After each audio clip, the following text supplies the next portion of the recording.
Rescuing an incapacitated operative from height when battery power is available. If you attend the scene of an incapacitated machine operative, stop and check the area for personal risk. Ask, why is the machine operative incapacitated? Shout for help. If it is safe to do so, go to the orange control enclosure. Before doing anything, make sure you understand the controls. The key should be located in its slot and in the platform position. Turn the key anti-clockwise through off to the emergency position. Press the down button to lower the platform to the ground.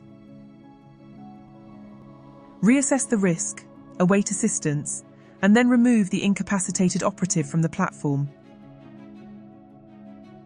Rescuing an incapacitated operative from height when no battery power is available. If rescue using normal power is not possible due to a power failure, the following process should be followed.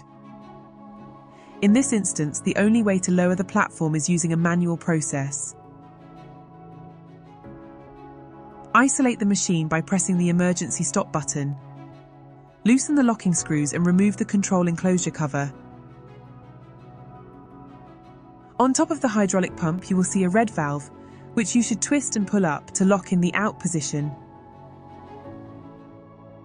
Within the machine chassis, on the side of the hydraulic cylinder, is a red button. Carefully reach in and press the button, whereupon the machine will slowly lower to the required height. Keep clear of all descending parts.